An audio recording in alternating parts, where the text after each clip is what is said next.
Welcome to the European Energy Efficiency Podcast. I am happy to present today to have a discussion with Carlos Beno Lopez, who have experience in the engineering and around 70 years.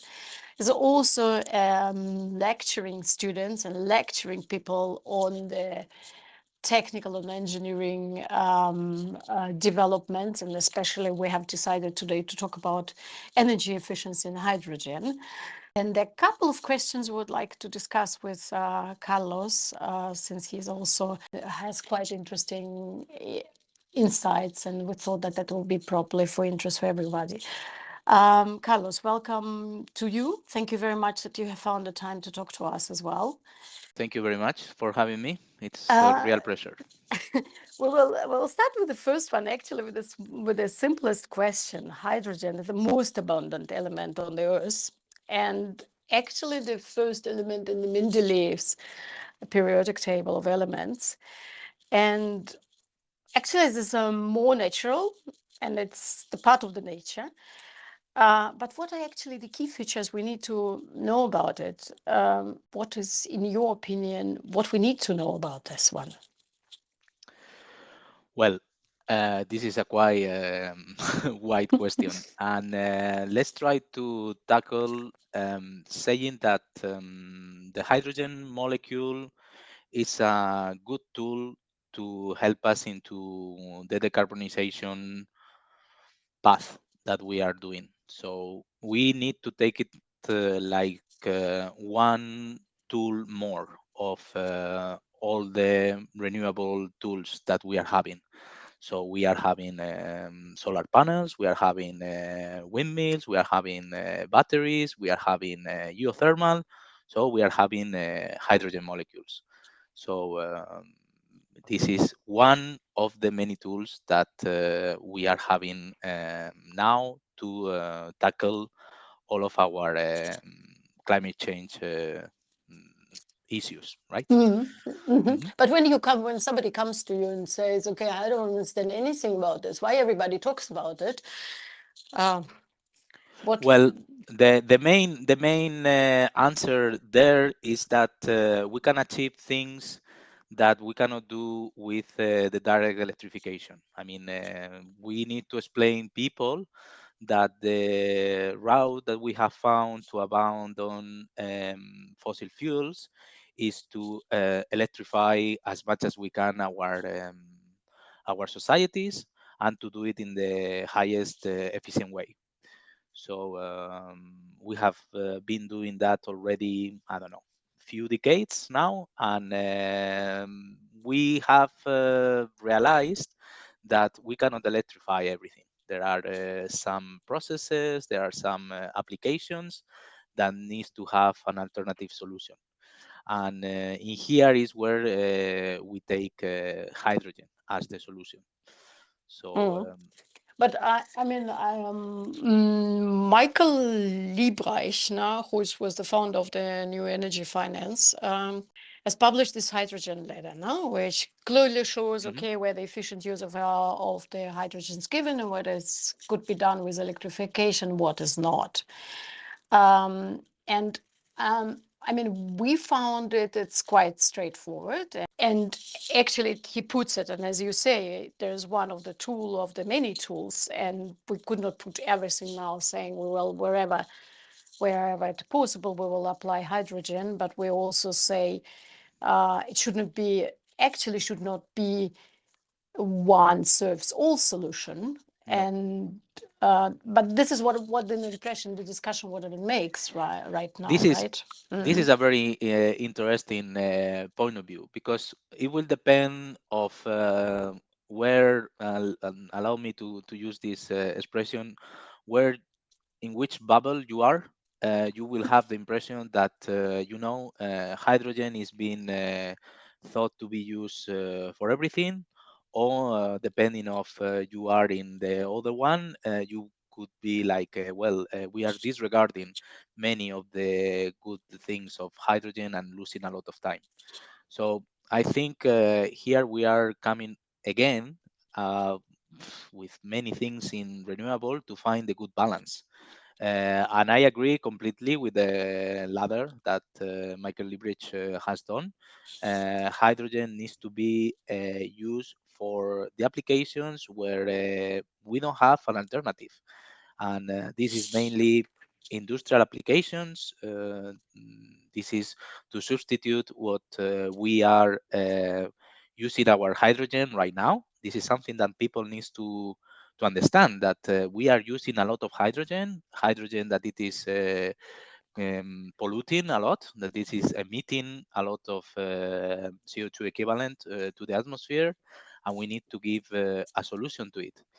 But in addition to this hydrogen that we are already using, we have other applications like steel that need hydrogen as a way to decarbonize.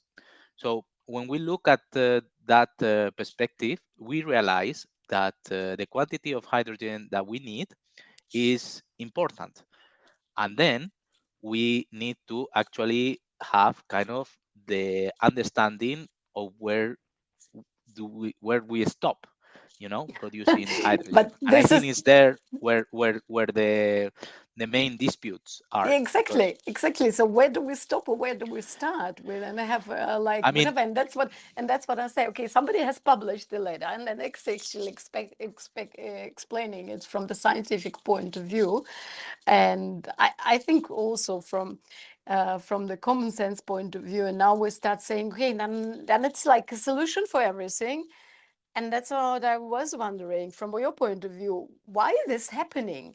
Are this I this? think this is happening because it is kind of to replicate the whole system. You know, it Mm, is mm, kind of easier to think that we are going to have a magic solution that is going mm, to mm, allow us to continue living as we are, and business as usual.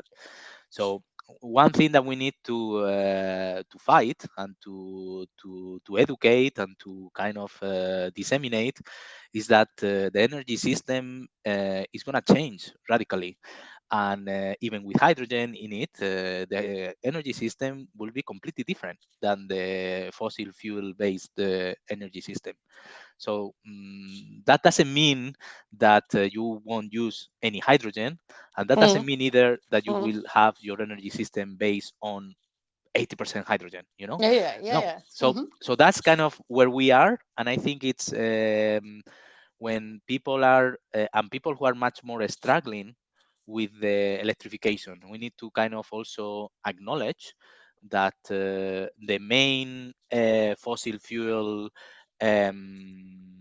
let's say, link companies or attach companies, business, they got very difficult transition to electrification. So that comes from there, comes because they have found now hydrogen as their salvation Mm, mm, for mm, so something that it is good, something that we should actually allow them to do, but without leaving them to take it all. I yeah, think yeah. this is one of the things that we need all to work together, and sometimes it's counterproductive also to push or to break the hydrogen developments, because we need to realize that right now we don't produce nearly any green hydrogen, and we need a lot. It's like if 30 years ago someone would have said windmills are not part of the solution. We would have all now said what the heck, Mm, mm, this is something that you are wrong.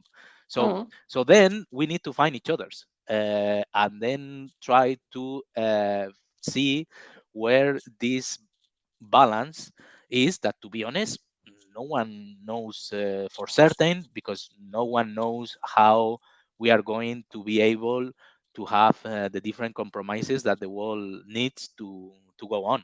mm. This is a very complex Complex matter. area. Yeah. True. I mean, Do you think that the Russian war started this extensive run on hydrogen as a solution, as we have discussed, and we thought, okay, then it becomes their own realize that we actually, as you correctly mentioned, we need to change the energy system, and it's not going to be fossil based. But do you think that this gave like an additional impulse, or was it I mean, was it, just a it may good? it may have continue helping, but I think the change came at the beginning of the decade, on the 20s, Mm-hmm. in the 2020, right when we were all putting the focus on fighting COVID. And but it was there when the European Union actually addressed the strategy, because it was a change in the policies, with Franz Timmerman really taking the flag of hydrogen and putting it into the first points of the agenda of the European Commission. And Mm-hmm. then from there, and with the support of Ursula von der Leyen, and I think in that sense she also has been very committed with the hydrogen development. Everything started there, and then of course the war in Ukraine has show us our energy dependency, but this is something that it was already there. Okay. Uh, Okay. So you don't connect it with I the Russian do agenda. connect that we have, if you want, more comers, but they may have come anyway 1 year later. You know, Mm-hmm. everything is much more driven by climate change news.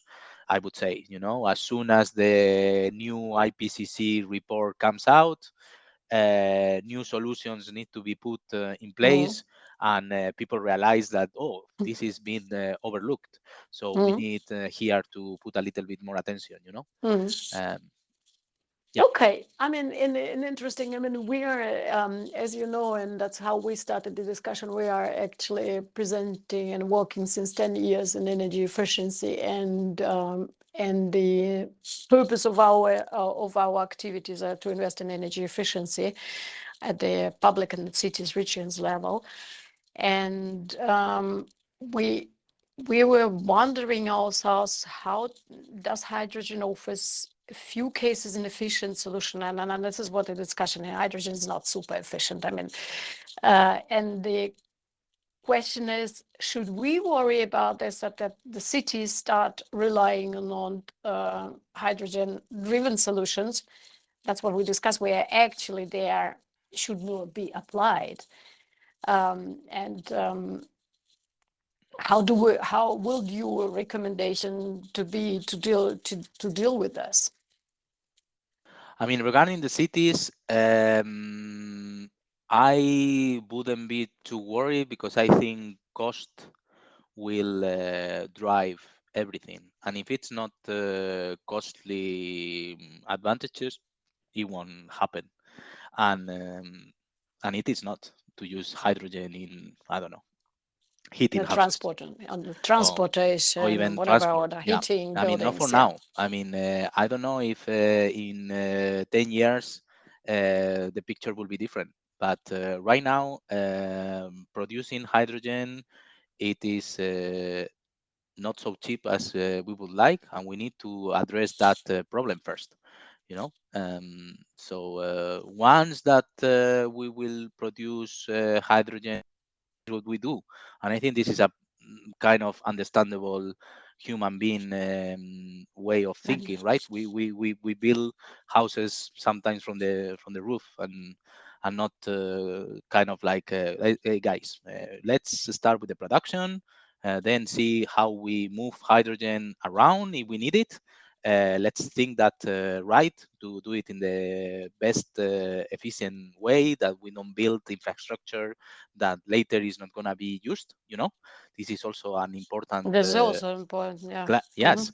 I mean, and that those are fair answer to questions to raise, and to say, look, are we actually? I believe that we need the infrastructure, because Germany, the Netherlands, Poland, Czech Republic, all Central Europe got a lot of problems to produce cheap hydrogen, cheap green hydrogen in the coming years.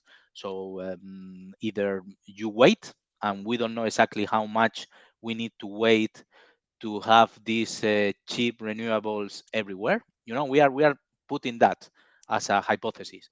No, renewables are gonna be cheap everywhere. Fine. Okay, I can agree with that. But when? Do we know that? No, no one knows, right?